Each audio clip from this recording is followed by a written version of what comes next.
Hello students, I am Inderjeet Kaur from High School Mandigam. Last video में हमने chapter 5 social science की civics book का chapter 5 judiciary पढ़ रहे थे। इसमें हमने जुडिशरी के बारे में पढ़ा था। ये इंडिपेंडेंट क्यों है, इसका मतलब क्या है, इसका रोल क्या है। तो आज हम इसके आगे अपना टॉपिक स्टार्ट करते हैं। What is an independent judiciary? Independent judiciary क्या है? Imagine a situation in which a powerful politician has encroached on land belonging to your family. अगर एक सिचुएशन है, इमेजिन करते हैं कि एक पावरफुल पॉलिटिशियन है, उसने आपकी ज़मीन एनक्रोच की है आपकी फैमिली से। With in this judicial system, जो जुडिशल सिस्टम है, द पॉलिटिशियन के पास तो पावर है, उसने इसे अपॉइंट भी किया है और डिसमिस भी कर सकता है from his office. When you take this case to court, जब आप ये केस कोर्ट में ले जाएंगे, द जज is clearly partial two the politician. तो वो किसका फेवर करेगा? उस पॉलिटिशियन का। The control that the politician holds over the judge does not allow for the judge to take an independent decision. जो कंट्रोल उस पॉलिटिशियन का, जो होल्ड उस जज पर उस पॉलिटिशियन का है, वो जज को अलो नहीं करता है कि वो इंडिपेंडेंट डिसीजन कोई ले सकेगा। दिस लैक ऑफ इंडिपेंडेंस, जो ये कमी है इंडिपेंडेंस की, वुड फोर्स द जज, ये जज को फोर्स करता है फैसला लेने में। वो अपना इंडिविजुअल जजमेंट नहीं दे सकता है इन फेवर ऑफ, वो मजबूर है किसके फेवर में फैसला देने के लिए? पॉलिटिशियन के फेवर में। Although we often hear of rich and powerful people in India trying to influence the judicial process. तो हम क्या देखते हैं कि जो पावरफुल पीपल होते हैं इंडिया में, वो कोशिश करते हैं जुडिशियल प्रोसेस का इन्फ्लुएंस अपने कंट्रोल में लेने की कोशिश करते हैं। The Indian constitution protects against this kind of situation by providing for the independence of the judiciary. तो जो इंडियन कॉन्स्टिट्यूशन है, ये प्रोटेक्ट करता है किसके खिलाफ? इसी सिचुएशन के खिलाफ। और क्या प्रोवाइड करता है इनको? जुडिशरी को independence. One aspect of this independence is the separation of powers. पहली बात क्या है कि सेपरेशन ऑफ पावर से बिल्कुल इंडिपेंडेंट सेपरेट हैं ये। This as you read in chapter 1 is a key feature of the constitution. ये पहला की फीचर है कॉन्स्टिट्यूशन का।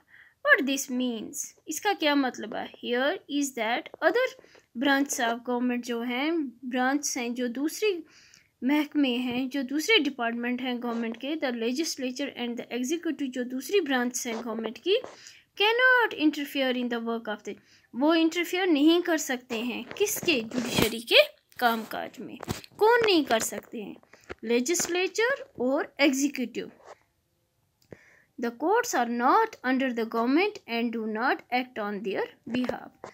कोर्ट्स जो हैं वो गवर्नमेंट के अंडर नहीं हैं और ना ही उनके फेवर में, उनके बिहाफ में काम कर सकते हैं, करते हैं।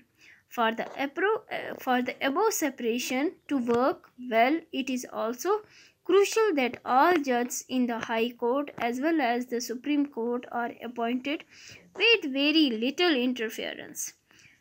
क्या है ये जो सेपरेशन है? अच्छा काम चलाने के लिए गवर्नमेंट से जो इनका सेपरेशन है, ये बहुत ही क्रूशल है, ज़रूरी है। दैट ऑल जज, जो भी जज हैं, चाहे वो हाई कोर्ट के जज हैं या सुप्रीम कोर्ट के जज हैं, वो अपॉइंटेड किए जाते हैं। बहुत ही कम इंटरफेरेंस होती है किसकी? गवर्नमेंट ब्रांच की। Once appointed to this office, जो एक बार अपॉइंट हो जाता है, it is also very difficult to remove a जज। किसी जज को, जब जज कोई एक दफ़ा अपॉइंट हो जाता है ऑफिस में, तो उसे निकालना बहुत ही मुश्किल हो जाता है। ये था हमारा पेज नंबर 56। अब हम जा रहे हैं पेज नंबर 57 पे। हाँ जी, 57 पे।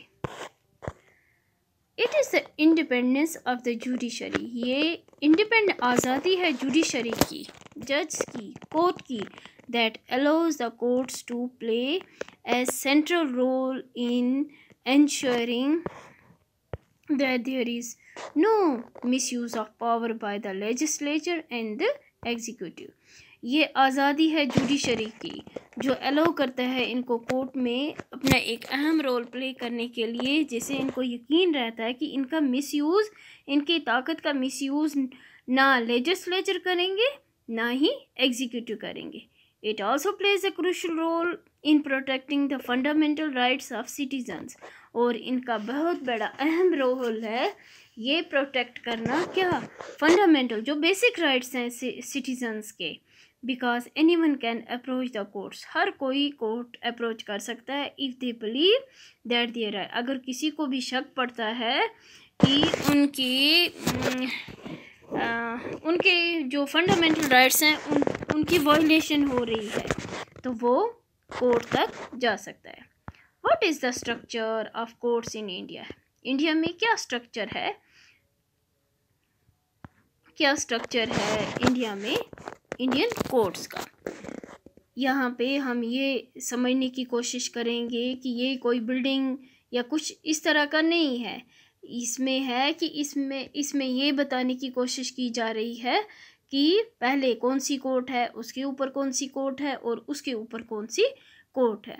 There are 3 different levels of court in our country. हमारी कंट्री में 3 डिफरेंट लेवल हैं कोर्ट के।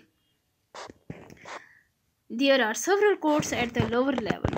जो सबसे लोअर लेवल है वहाँ पे बहुत सी कोर्ट्स होती हैं, while there is only one at the apex level। apex level पे बहुत सी courts होती हैं, only one at the apex level।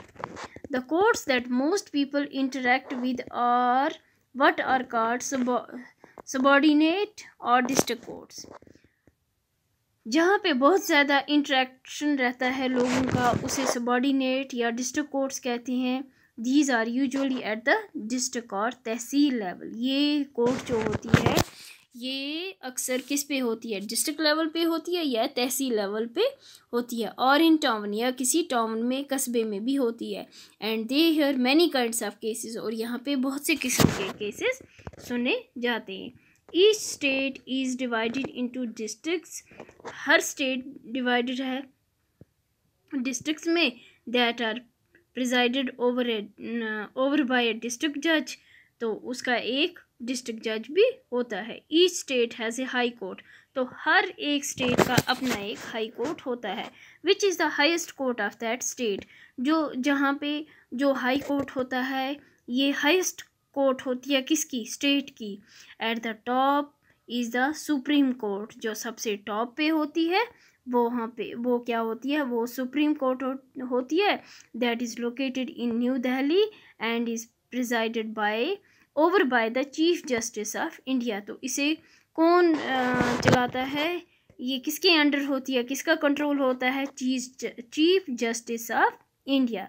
The decisions made by the supreme court are binding on all other courts in India. जो decisions, जो भी फैसले supreme court लेती है ये सबको मानने पड़ते हैं। किन कोर्ट्स को, जितनी भी कोर्ट्स इंडिया में हैं इन सब को ये कोर्ट ये फैसले मानने पड़ते हैं, उनके डिसीजंस मानने पड़ते हैं।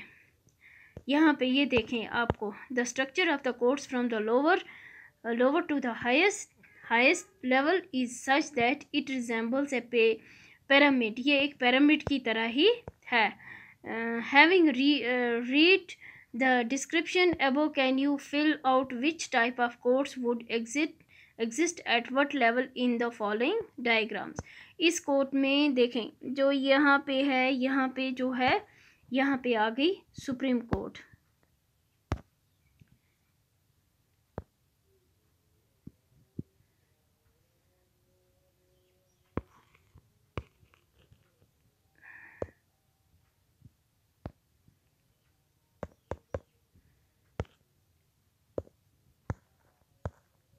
ये आ गई सुप्रीम कोर्ट।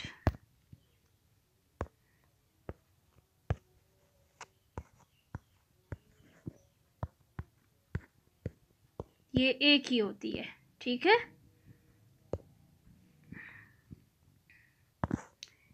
इसके बाद हो गई हाई कोर्ट।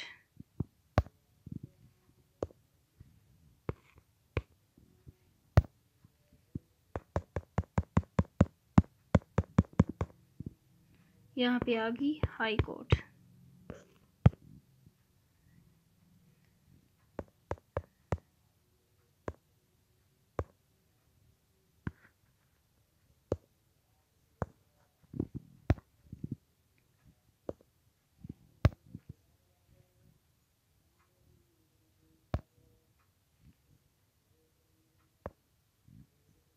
यहाँ पे हो गई सुप्रीम कोर्ट, यहाँ पे हो गई हाई कोर्ट, और यहाँ पे हो गई डिस्ट्रिक्ट कोर्ट।